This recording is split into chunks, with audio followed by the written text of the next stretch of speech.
Hello दोस्तों, आपका RS classes Bandikui में स्वागत है। आज दोस्तों हम कक्षा 10 की विज्ञान विषय का अध्याय 3 पढ़ेंगे, जिसमें हमने दोस्तों धातु एवं अधातु का पार्ट पहला कर लिया है। अब दोस्तों हम इसमें पार्ट दो पढ़ेंगे। तो इसमें दोस्तों हमारे पॉइंट चल रहे थे धातुओं की अभिक्रियाएं, धातुओं की अम्लों के साथ अभिक्रियाएं।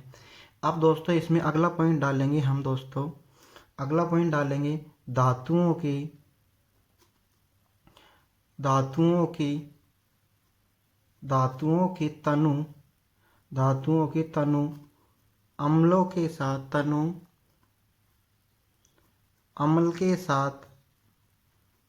अम्ल के साथ अभिक्रिया। जब दोस्तों धातु तनु अम्ल के साथ अभिक्रिया करती है तो दोस्तों लवण प्लस हाइड्रोजन गैस बाहर निकालती है। जब दोस्तों धातु तनु अम्ल के साथ तनु अम्ल के साथ अभिक्रिया करती है तो लवण और हाइड्रोजन गैस बाहर निकलती है। जैसे उदाहरण हो गया दोस्तों Fe प्लस 2HCl।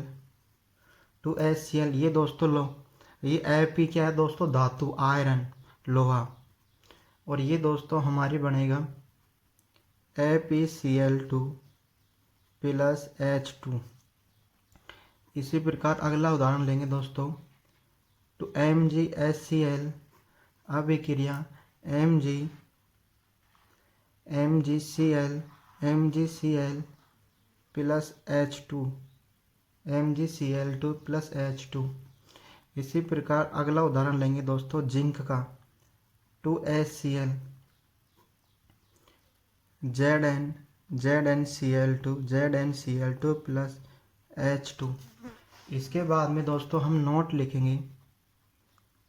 नोट क्या है दोस्तों? CuAgHg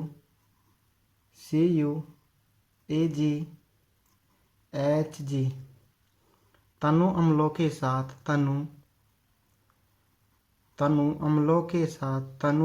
के साथ अभिक्रिया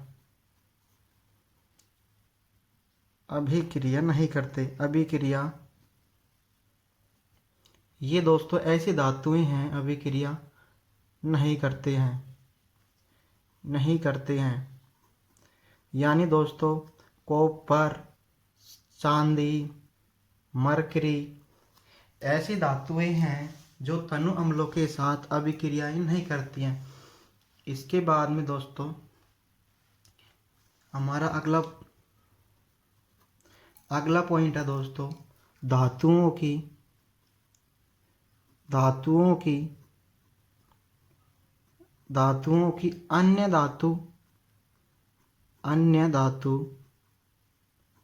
अन्य धातु लवणों के साथ अभिक्रिया। जब दोस्तों अन्य धातु लवणों के साथ अभिक्रिया करती है तो लवण विलयन और धातु बनाती है। जैसे दोस्तों मैं लिखता हूँ आपके सामने, धातु दोस्तों A है और लवण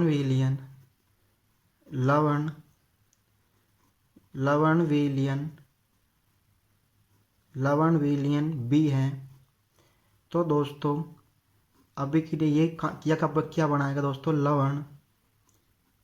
लवण विलयन A और दोस्तों धातु B बनेगी। तो इसमें दोस्तों हम दोस्तों इसमें लिखेंगे अधिक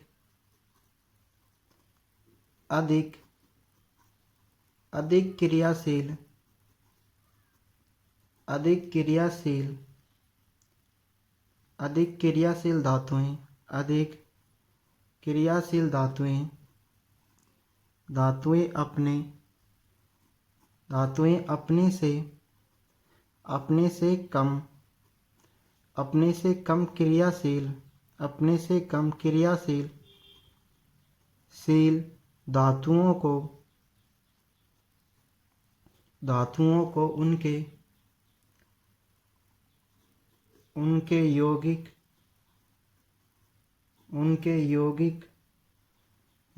के विलयन से विस्थापित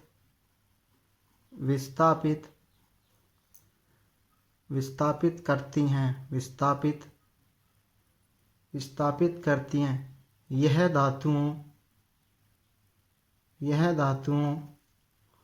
में सक्रियता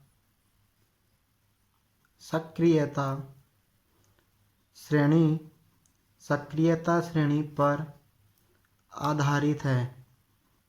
यानी दोस्तों, जो धातु अधिक क्रियाशील है वह कम क्रियाशील धातु को प्रतिस्थापित कर दे सकती है। इसमें दोस्तों हम इसके बाद में लिखेंगे सक्रिय श्रेणी क्या होती है, सक्रियता श्रेणी क्या होती है। इसके बाद में अगला पॉइंट डालेंगे हम दोस्तों सक्रियता श्रेणी।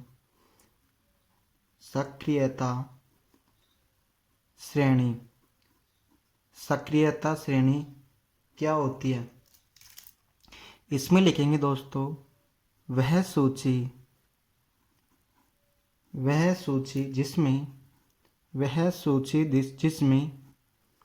जिसमें धातुओं को क्रियाशीलता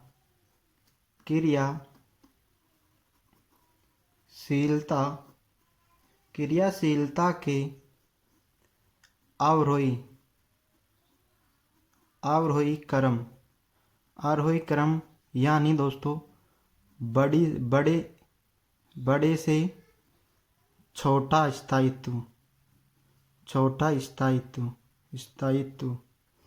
यानी दोस्तों स्थायित्व में व्यवस्थित किया जाता है। तो इसमें दोस्तों हम लिखेंगे पहले potassium, sodium, calcium, magnesium, aluminium, zinc, iron, सीसा, हाइड्रोजन, कॉपर, मरकरी, AU। तो दोस्तों इसको ऊपर से नीचे की साइड जाने पर दोस्तों इनकी क्रियाशीलता घटती जाती है। तो दोस्तों सबसे अधिक क्रियाशील दोस्तों यहाँ पे पोटेशियम होता है। पोटेशियम यानी दोस्तों कि अधिक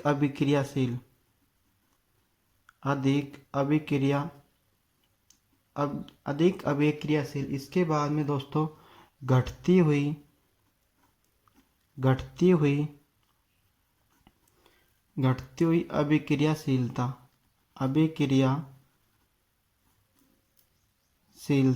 अभिक्रियाशीलता। और दोस्तों ये AU की सबसे कम अभिक्रियाशीलता है।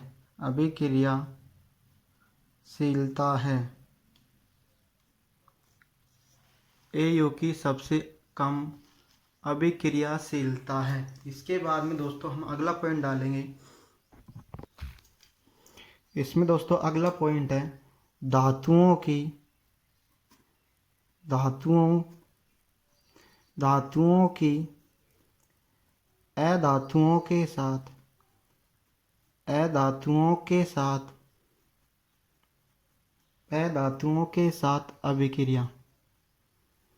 अधातुओं के साथ अभिक्रिया। तो इसमें लिखेंगे दोस्तों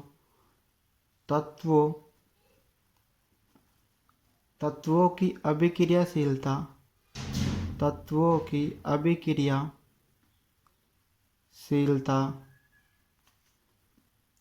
संयोजकता कोष, संयोजकता कोष, संयोजकता कोष, संयोजकता कोष को पूर्ण करने की प्रवृत्ति के रूप में समझी जाती है, समझी जाती है। जैसे दोस्तों धातु के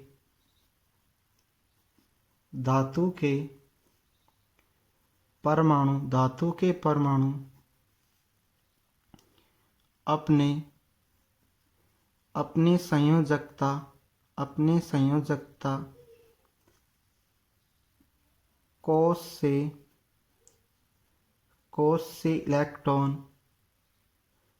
से इलेक्ट्रॉन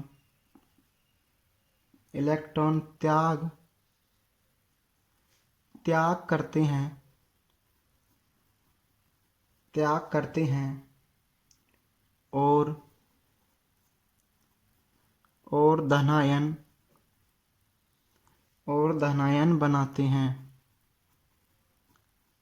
धनायन बनाते हैं। और दोस्तों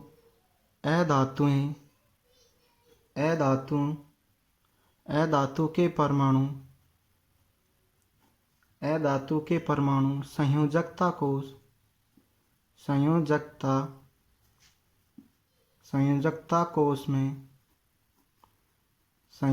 कोष में इलेक्ट्रॉन ग्रहण कर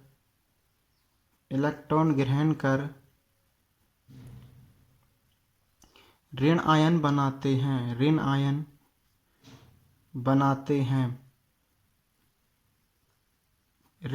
बनाते हैं। जैसे दोस्तों हमारा उदाहरण है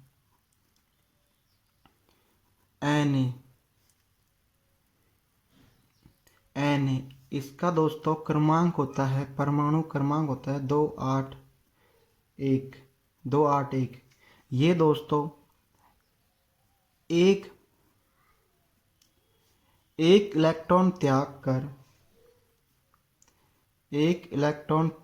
कर अपने बाह्यतम कोष को पूरित कर लेता है और ये बन जाता है दोस्तों सोडियम धनायन बनाता है। इसी प्रकार दोस्तों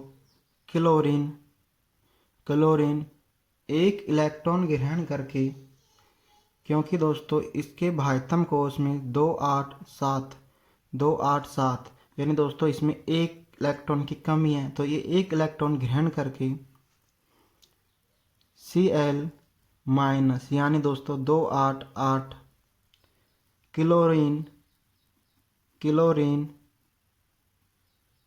क्लोरीन ऋण आयन बनाता है। जब दोस्तों ये दोस्तों इनमें साझा करते हैं, ये कैसे साझा करते हैं दोस्तों, Na प्लस क्लोरीन के साथ में दोस्तों, क्लोरीन के पास में कितने इलेक्ट्रॉन है दोस्तों, 7 तो खुद के हैं दोस्तों और एक इसको चाहिए। तो दोस्तों ये रिएक्शन करता है और ये यहाँ पे दोस्तों ये इलेक्ट्रॉन है जो कहाँ पे चले जाता है दोस्तों, ये इलेक्ट्रॉन यहाँ, ये इसका इलेक्ट्रॉन है दोस्तों, ये दोस्तों यहाँ पे दोस्तों इसके क्या हैं 281 है और इसमें क्या है दोस्तों 287। बाह्यतम कोष में 7 इलेक्ट्रॉन है। तो दोस्तों Na इलेक्ट्रॉन अपना सोडियम है दो एक इलेक्ट्रॉन त्याग देता है और दोस्तों ये बनाता है क्लोरीन। क्लोरीन के बाह्यतम कोश में 8 इलेक्ट्रॉन हो जाते हैं।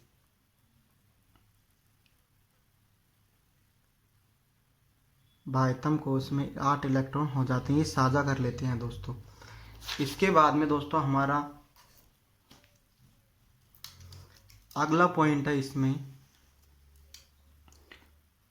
अगला पॉइंट क्या है दोस्तों, आयनिक यौगिक। आयनिक यौगिक आयनिक यौगिक आयनिक यौगिक क्या होते हैं? विपरीत विपरीत विपरीत आवेशन विपरीत आवेशन विपरीत आवेशित विपरीत आवेशित आयन विपरीत आवेशित आयन एक दूसरे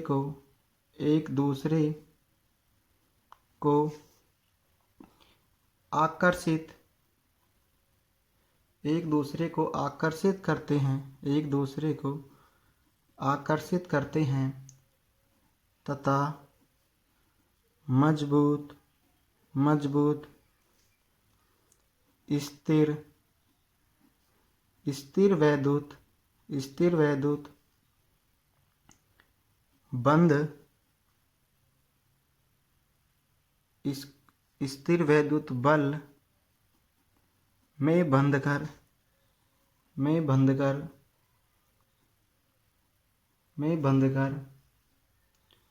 आयनिक यौगिक बनाते हैं। आयनिक यौगिक बनाते हैं। अब दोस्तों इसमें अगला पॉइंट है आयनिक यौगिक में पहला पॉइंट। आयनिक यौगिक में आयनिक यौगिकों का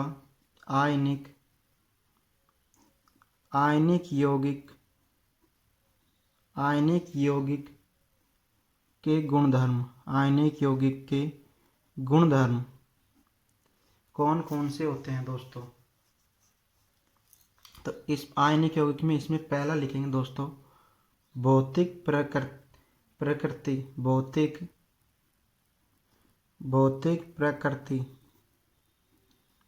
भौतिक प्रकृति के अंदर लिखेंगे दोस्तों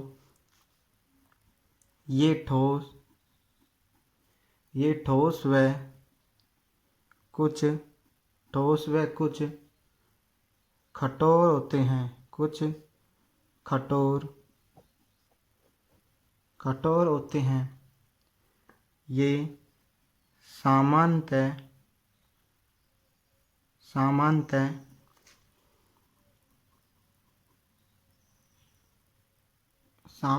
भंगुर होते हैं।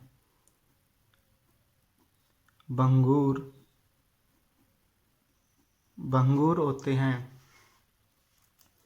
इसके बाद में इसमें दूसरा पॉइंट लिखेंगे दोस्तों कि आयनिक यौगिक का गलनांक व क्वथनांक क्या कैसा होता है? तो इसमें लिखेंगे दोस्तों आयनिक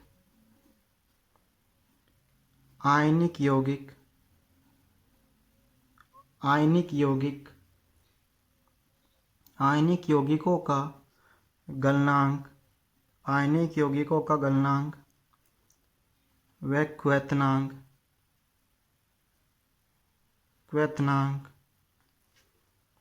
बहुत अधिक होता है।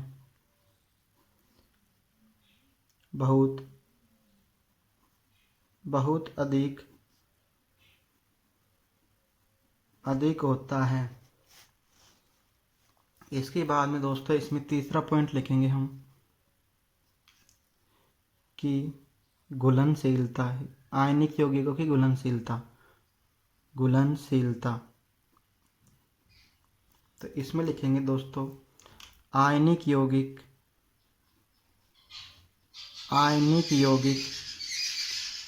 आयनिक यौगिक, आयनिक यौगिक प्राय, आयनिक यौगिक प्राय जल में घुलनशील, जल में घुलनशील,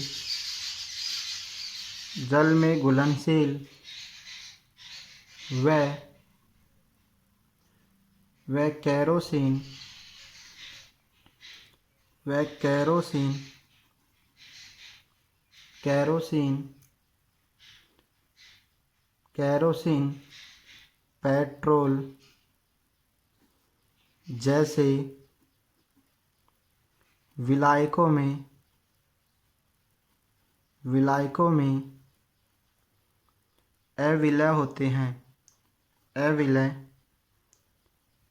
विलय होते हैं। और दोस्तों इसमें चौथा पॉइंट लिखेंगे विद्युत चालकता, कि आयनिक यौगिक विद्युत चालकता करते हैं, यही नहीं चेक करते। विद्युत चालकता, तो इसमें लिखेंगे दोस्तों आयनिक यौगिक, आयनिक, आयनिक यौगिक, आयनिक यौगिक जलीय, आयनिक यौगिक जलीय, जलीय विलयन में, आयनिक यौगिक जलीय विलयन में और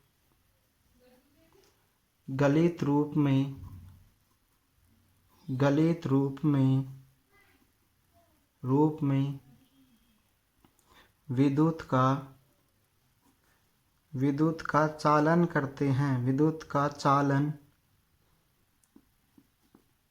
करते हैं। लेकिन ठोस रूप में, लेकिन ठोस रूप में, ठोस रूप में विद्युत, विद्युत का चालन नहीं करते हैं। जैसे दोस्तों जब हम NaCl, NaCl हमारे पास में एक यौगिक है, इसको हम जल में मिलाते हैं, जल में मिलाने पर, मिलाने पर यह Na+ व Cl- में टूट जाता है, टूट जाता है तथा विद्युत का, विद्युत का चालन करता है, विद्युत का चालन करता है। इसके बाद में दोस्तों हम लिखेंगे थर्ड पॉइंट, धातुओं एवं अधातुओं में। थर्ड पॉइंट लिखेंगे धातुओं की, धातुओं की प्राप्ति, धातुओं की प्राप्ति, यानी दो धातुएं हमें कहाँ से प्राप्त होती हैं। पहला लिखेंगे दोस्तों कि खनिज के रूप में, धातुएं हमको खनिज किसके रूप में प्राप्त होती हैं, खनिज के रूप में। अब खनिज क्या होता है दोस्तों, खनिज के रूप में, अब खनिज लिखते हैं दोस्तों इसमें पृथ्वी, पृथ्वी, पृथ्वी, पृथ्वी में प्राकृतिक, प्राकृतिक, प्राकृतिक रूप से, प्राकृतिक रूप से, रूप से उपस्थित, उपस्थित, उपस्थित तत्वों एवं यौगिकों, एवं यौगिकों, यौगिकों को खनिज, यौगिकों को खनिज, खनिज कहते हैं। इसके बाद में दोस्तों इसमें देखेंगे दोस्तों एस्क, ये दोस्तों हमको धातुएं एस्क के रूप में भी मिलती हैं। वे खनिज, वे खनिज जिनमें, वे खनिज जिनमें धातु, धातु अधिक मात्रा में धातु अधिक मात्रा में पाई जाती है और उसे निकालना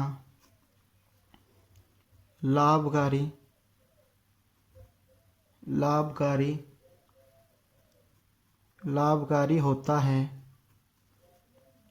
उसे एस्क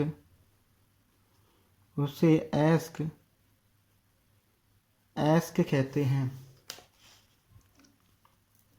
अब दोस्तों इसमें एस्क कहते हैं। इसके बाद में दोस्तों हम लिखेंगे दोस्तों सक्रियता श्रेणी एवं संबंधित धातु क्रम। सक्रियता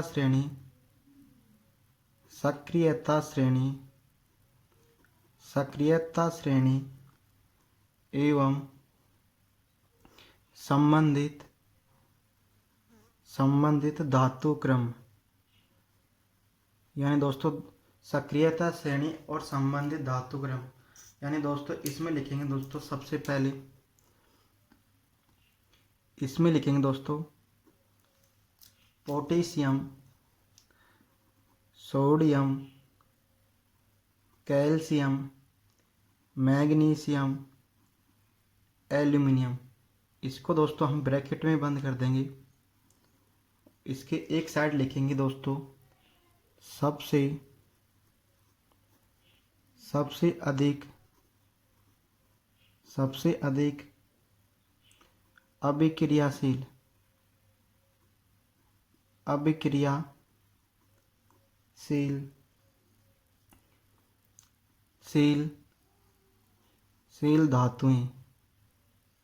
धातुएं। अब इसमें लिखेंगे दोस्तों इन्हें हम स्वतंत्र रूप में नहीं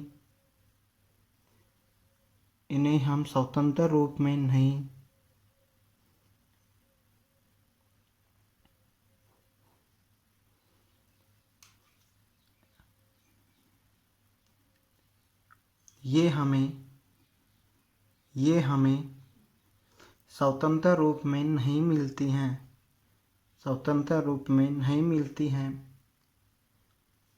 हैं। ये हमें नहीं मिलती हैं। इसके बाद में दोस्तों दूसरा पॉइंट बनाएंगे हम। इनके बीच में लिखेंगे दोस्तों धातुएं Zn, Fe, Pb, Cu, Hg। इसमें लिखेंगे दोस्तों मध्य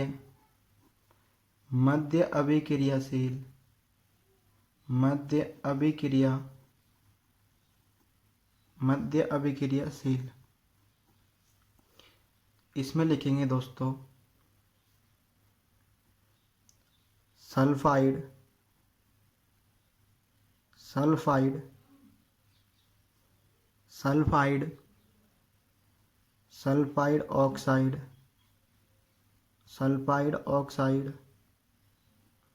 ऑक्साइड तथा कार्बोनेट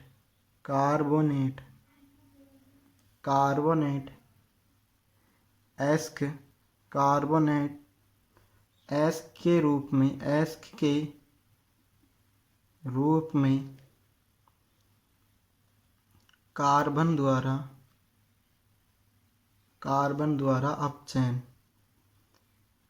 द्वारा अपचयन से ये प्राप्त होती हैं दोस्तों। इसके बाद में दोस्तों अगला पॉइंट है हमारा इससे आगे ही धातुएं लिखेंगे कि दो Ag और Au। इसमें दोस्तों ये सबसे कम अभिक्रियाशील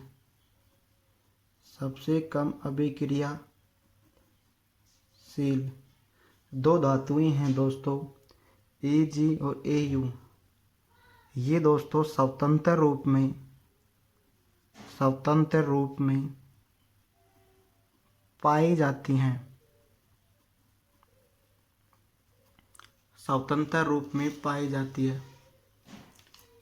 इसके बाद में दोस्तों हम लिखेंगे दोस्तों धातुओं का निष्कर्षण। धातुओं का निष्कर्षण। धातुओं का निष्कर्षण या दोस्तों अयस्क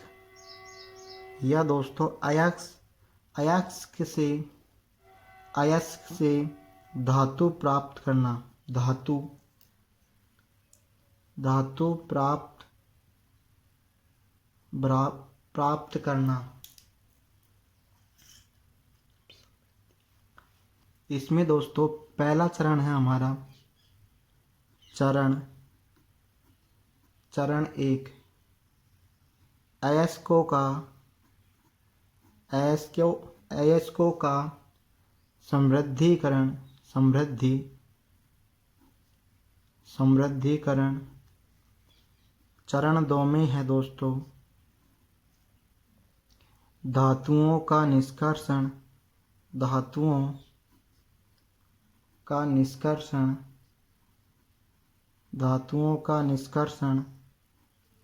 और चरण 3 में है धातुओं का परिष्करण।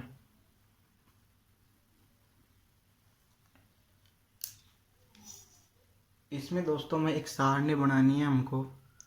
मैं आपके सामने बना देता हूँ, 1 मिनट को। इसमें दोस्तों सबसे पहले हम लिखेंगे अयस्क।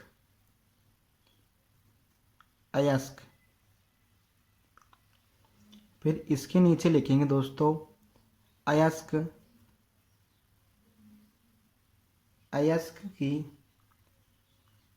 का सांद्रण। अब दोस्तों को अयस्क के सांद्रण को हम 3 भागों में बांट देते हैं। 3 भागों में बांटा हमने। 3 भागों में कौन कौन से भागों में बांटा दोस्तों?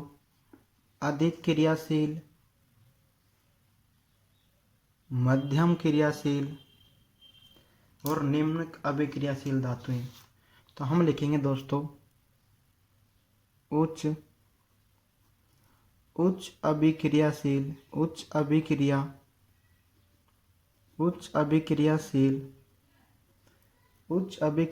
धातुएं।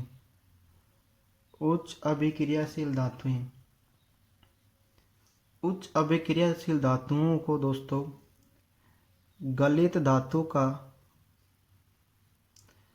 इनको दोस्तों गलाते हैं और विद्युत धारा प्रभावित करने पर दोस्तों विद्युत अपघटन। गलित धातु का विद्युत अपघटन। तो हम दोस्तों इनसे धातु कैसे प्राप्त करते हैं दोस्तों? हम दोस्तों इसमें विद्युत धारा प्रवाहित करते हैं। गलित अवस्था में धातुओं पर विद्युत धारा प्रवाहित करने पर हमको दोस्तों धातुएं प्राप्त हो जाती हैं। इसमें दोस्तों दूसरा पॉइंट है दोस्तों हमारा मध्यम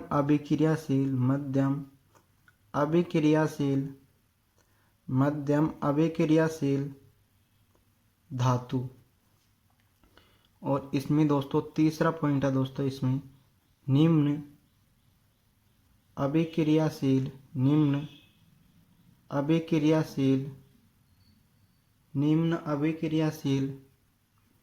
धातुएं।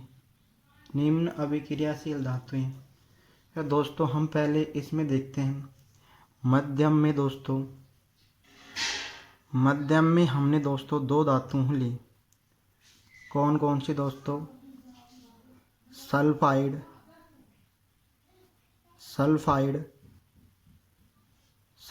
अयस्क। और दूसरा लिया दोस्तों हमने कार्बोनेट, कार्बोनेट, कार्बोनेट एस्क।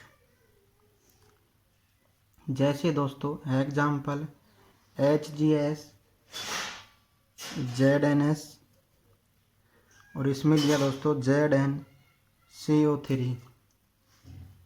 जब दोस्तों हम सल्फाइड एस्क में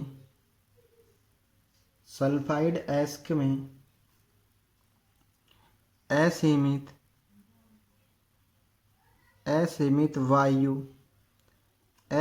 वायु की उपस्थिति में अभिक्रिया करवाते हैं तो हमको भर्जन प्राप्त होता है। और दोस्तों Zn कार्बोनेट को सीमित वायु में अभिक्रिया करवाते हैं तो निस्तापन प्राप्त होता है। और दोनों में अभिक्रिया करवाते हैं दोस्तों तो हमको दोस्तों धातु ऑक्साइड प्राप्त होता है।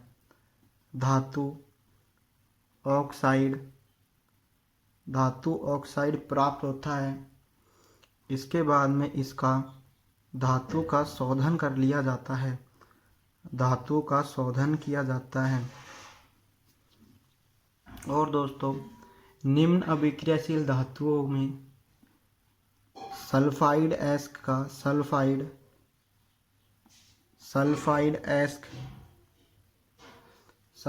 एस्क का भर्जन करने पर भर्जन से हमें दोस्तों धातु प्राप्त होती है। और दोस्तों धातु का हम परिष्करण कर लेते हैं। इसमें ये हमारे दोस्तों सारे एस्क से धातु प्राप्त करने के चरण हो गए। तो एस्क से इसके नीचे लिखते हैं दोस्तों, एस्क से धातु प्राप्त करने के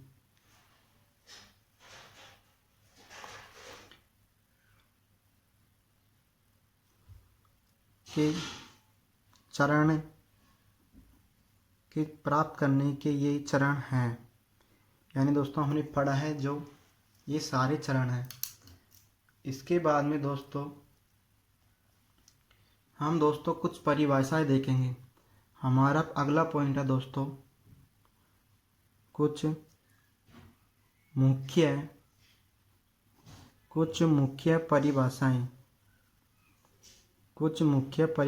दोस्तों। जैसे हमने दोस्तों भर्जन पढ़ा, निस्तापन पढ़ा, तो हम पढ़ेंगे दोस्तों भर्जन किसे कहते हैं, निस्तापन किसे कहते हैं, अपघटक किसे कहते हैं, अपचयन किसे कहते हैं, परिष्करण किसे कहते हैं। तो इसके दोस्तों हम पहले लिखेंगे दोस्तों, इसमें पहली अभिक्रिया इसमें लिखेंगे दोस्तों गैंग किसे कहते हैं, पृथ्वी से खनिज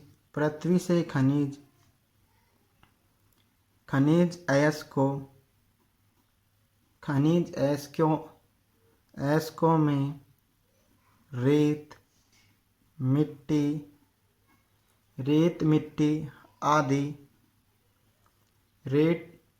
मिट्टी आदि जैसी कई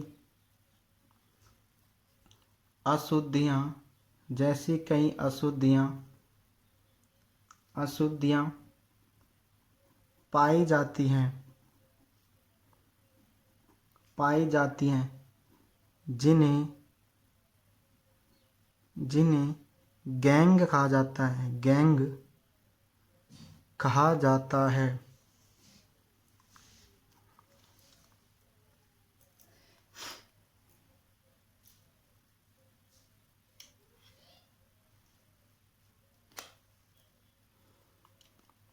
इसमें दोस्तों दूसरा पॉइंट है दोस्तों हमारा भर्जन। भर्जन किसे कहते हैं? तो इसमें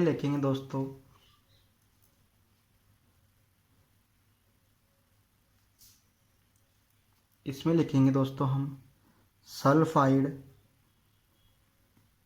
सल्फाइड सल्फाइड एस्क को वायु की उपस्थिति में अधिक ताप पर गरम करने पर यह ऑक्साइड में बदल जाता है। ऑक्साइड में बदल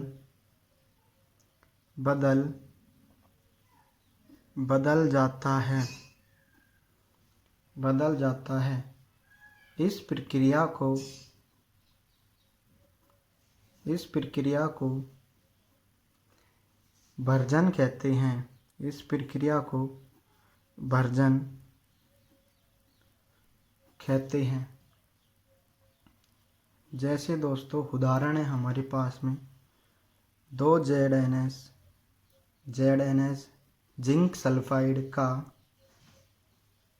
3 अणु ऑक्सीजन के साथ ताप देने पर 2 अणु ZnO प्लस 2 सल्फर डाइऑक्साइड का निर्माण होता है। और दोस्तों दूसरा उदाहरण है दोस्तों HGS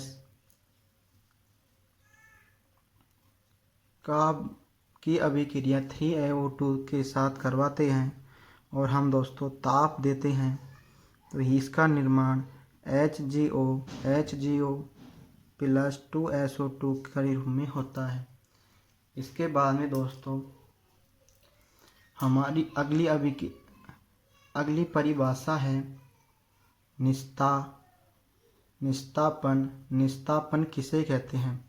तो इसमें दोस्तों कार्बोनेट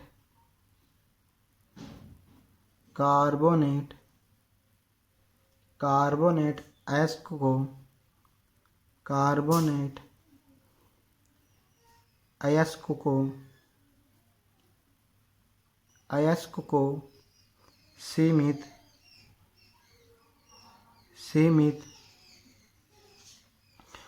वायु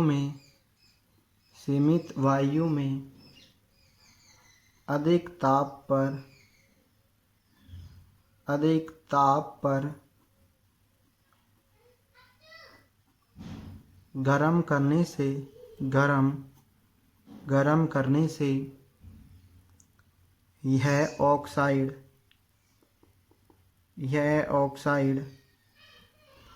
में बदल जाता है। ऑक्साइड में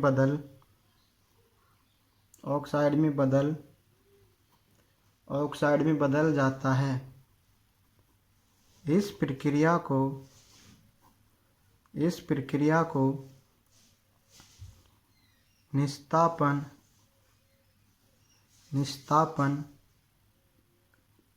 कहा जाता है। जैसे उदाहरण हो गया दोस्तों Zn जिंक कार्बोनेट को ताप देते हैं तो ये दोस्तों Zn zinc oxide plus CO2 का निर्माण करता है। इसके बाद में दोस्तों हमारा अगला पॉइंट है चौथा अभिक्रियाओं में परिभाषाओं के अंदर अपचयन किसे कहते हैं? अपचयन इसमें देखेंगे दोस्तों धातु ऑक्साइड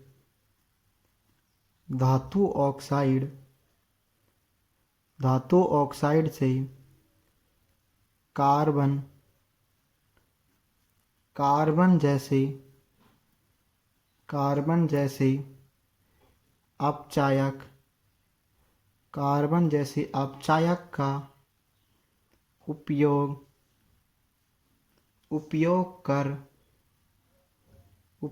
कर धातु प्राप्त की जाती है। धातु प्राप्त की जा सकती है। जैसे दोस्तों ZnO की अभिक्रिया हम कार्बन के साथ करवाते हैं तो Zn धातु प्राप्त होती है और ये कोबाल्ट कार्बन मोनोऑक्साइड के रूप में बाहर निकल जाता है। इसके बाद में दोस्तों हमारा 5वां पॉइंट है धातुओं का परिष्करण।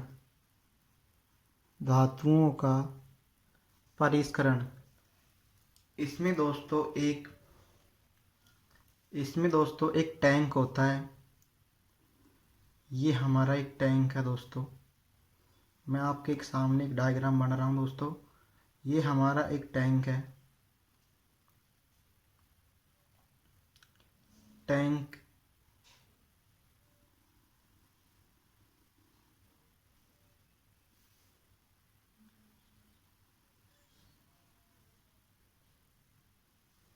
ये टैंक है दोस्तों और इसके अंदर दो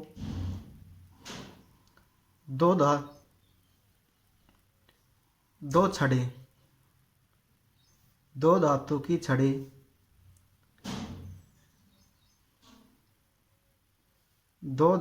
छड़ी लेते हैं। इस पर एक पॉजिटिव और एक नेगेटिव होता है। और दोस्तों इसके अंदर हम दोस्तों अम्लीय CuSO4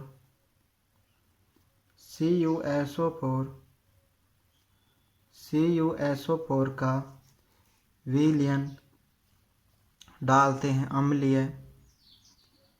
अम्लीय CuSO4 का विलयन डालते हैं। ये दोस्तों ये जल है ना, जो किसका विलयन है दोस्तों, CuSO4 का विलयन है। और ये दोस्तों हमारा टैंक है। जब हम दोस्तों इन दोनों छड़ों के बीच में एक बैटरी लगाते हैं तो नेगेटिव वाला एनोड, पॉजिटिव वाला एनोड और नेगेटिव वाला दोस्तों कैथोड कहलाता है। जब हम दोस्तों इस कुंजी को ऑन करते हैं तो इसमें दोस्तों विद्युत धारा प्रवाहित होती है। और दोस्तों इसके पैंधे में अपद्रव्य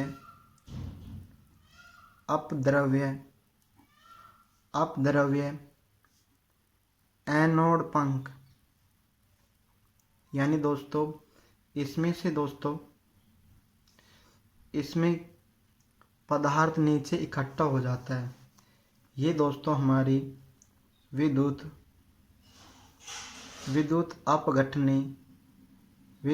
अपघटनी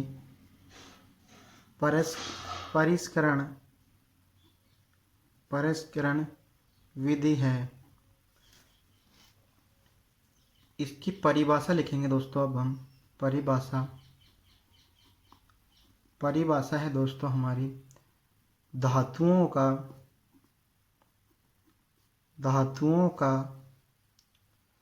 अपद्रव्य को हटाने के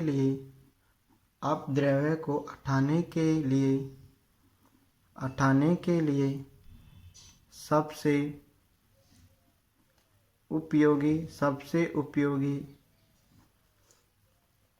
उपयोगी विधि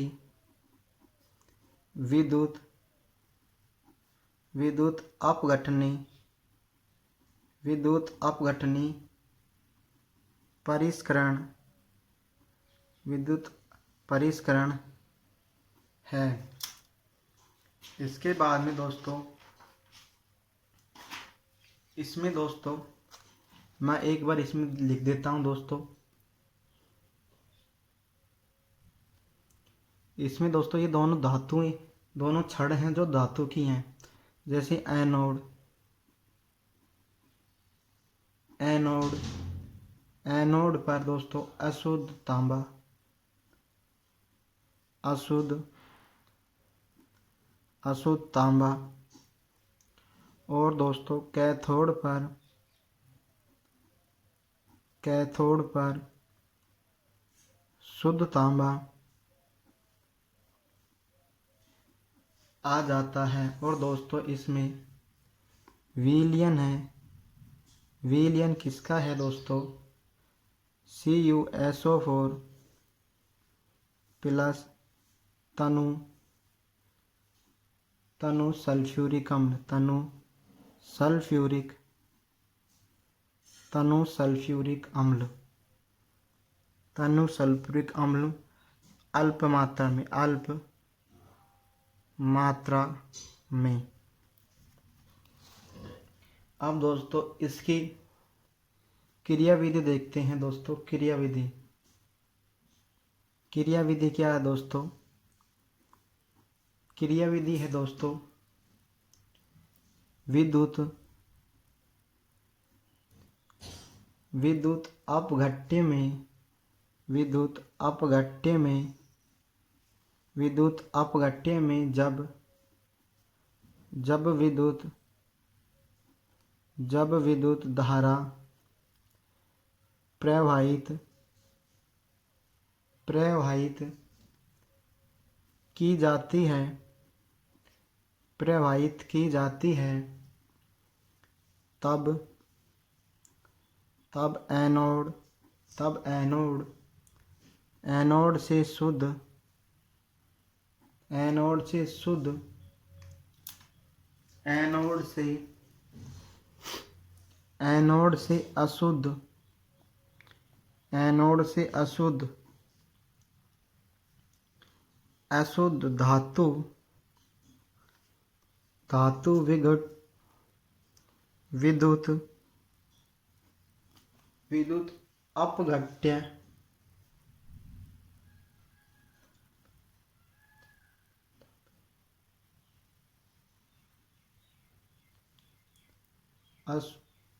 विद्युत अपघट्य, अपघट्य घुल जाते हैं, अपघट्य घुल जाते हैं। और उतने ही, अगला पॉइंट है दोस्तों इसमें, उतनी ही, उतनी ही मात्रा में, उतनी ही मात्रा में कॉपर, कॉपर अपघट्य, कॉपर अपघट्य से कैथोड पर, कैथोड पर निक्षेपित हो जाते हैं, निक्षेपित हो जाती है, हो जाती है। और दोस्तों अगला पॉइंट है दोस्तों अविलेय,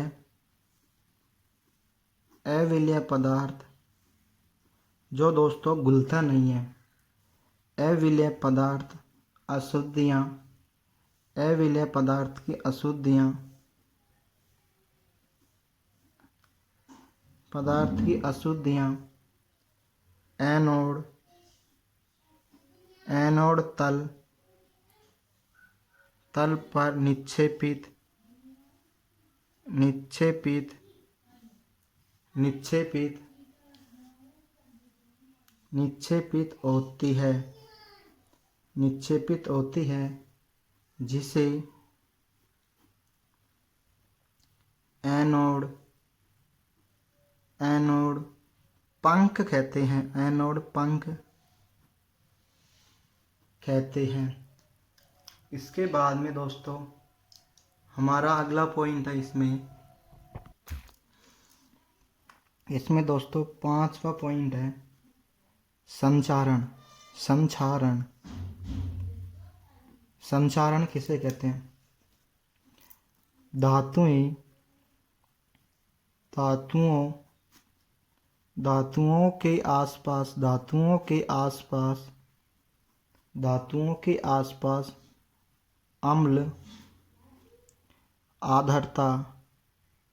अम्ल आर्द्रता एवं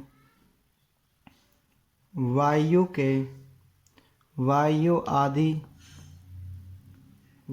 आदि के संपर्क में आने पर संचारित आने पर धातु संचारित हो जाती है। जैसे दोस्तों इसमें पहला उदाहरण है सिल्वर का।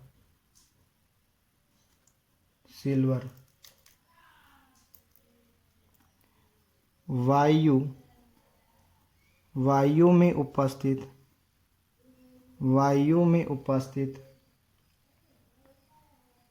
सल्फर के साथ अभिक्रिया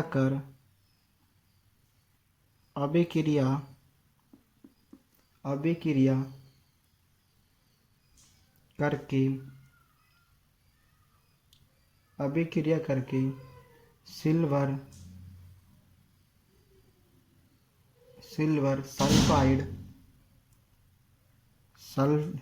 सल्फाइड बनाता है जिसके कारण वस्तु काली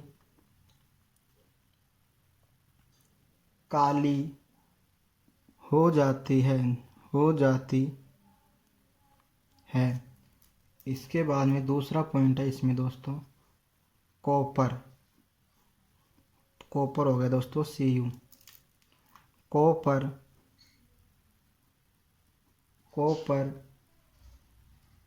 आर्द्र कार्बन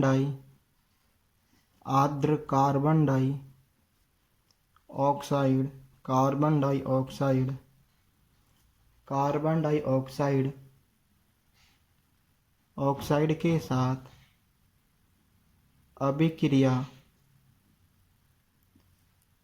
अभिक्रिया करके हरे रंग का कॉपर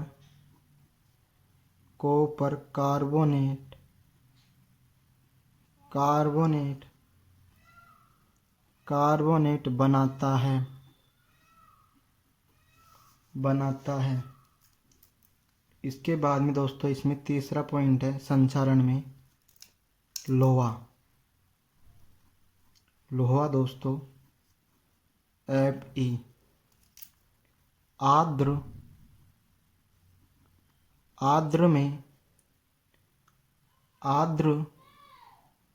आर्द्र वायु में लोहे पर भूरे रंग की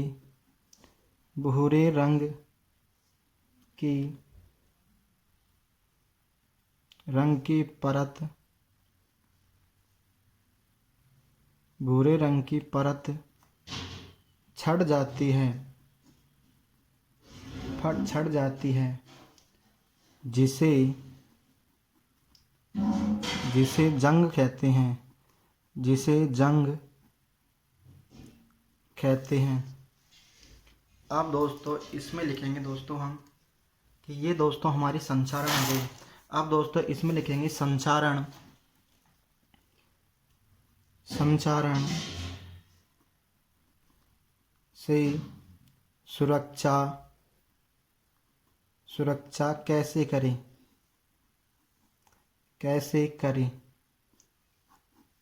तो इसमें दोस्तों हमारा पहला पॉइंट है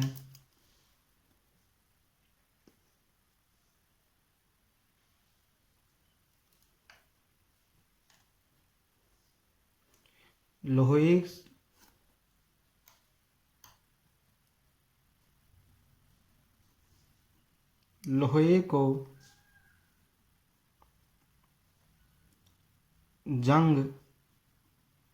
जंग से बचाने के लिए उस पर पेंट करके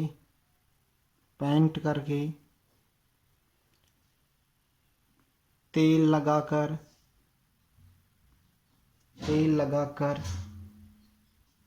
ग्रीज लगाकर यशद लेपन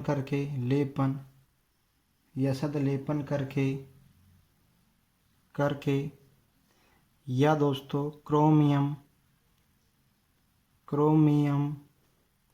क्रोमियम लेपन के द्वारा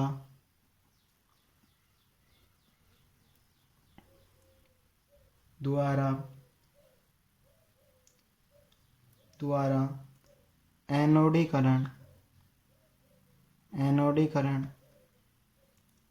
या मिश्र धातु बनाकर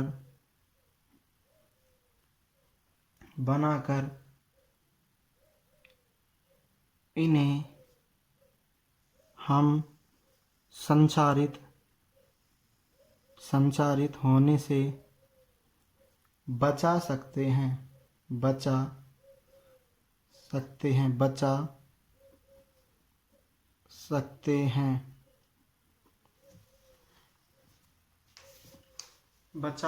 हैं। इसमें दोस्तों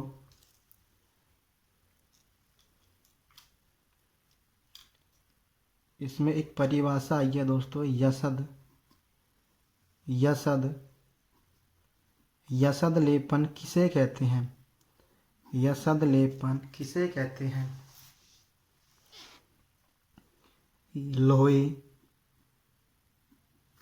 लोहे एवं इस्पात को जंग से सुरक्षित करने के लिए उन पर जस्ते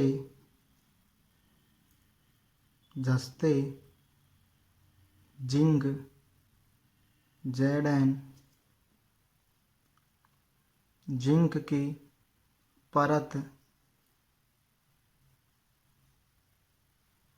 की पतली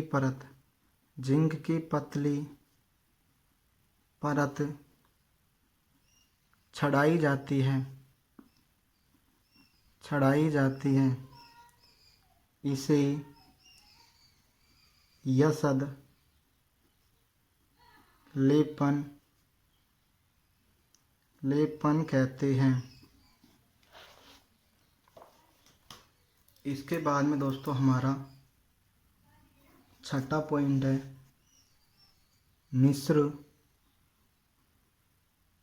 मिश्र धातु। मिश्र धातु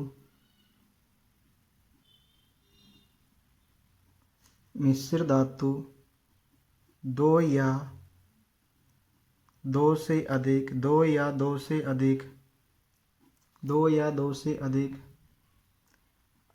धातु या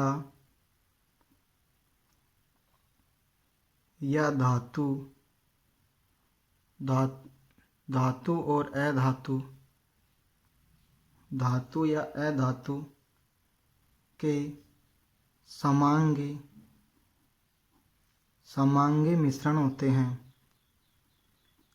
समांगी मिश्रण होते हैं। अब दोस्तों इसमें पहला पॉइंट हमारा मिश्र धातु में लोहा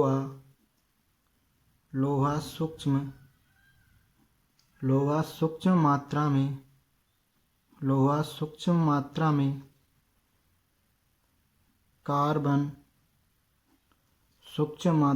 कार्बन के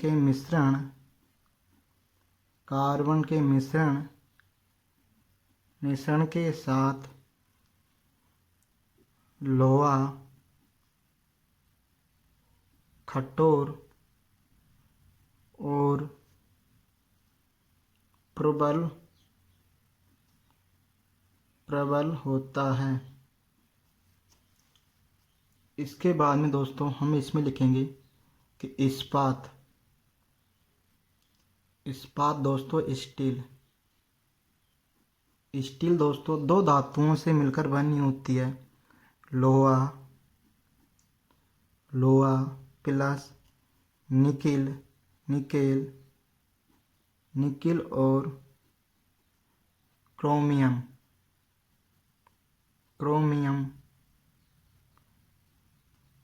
से मिलकर बनी होती है। और दोस्तों तीसरा लिखेंगे दोस्तों पीतल दोस्तों कॉपर प्लस जिंक से मिलकर बना होता है। और दोस्तों इसमें अगला लिखेंगे दोस्तों कांसा दोस्तों copper plus tin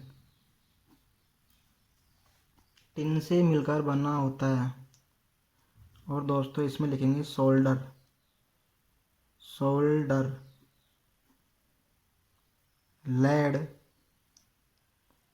lead plus tin से मिलकर बना होता है। और इसमें अगला पॉइंट लिखेंगे दोस्तों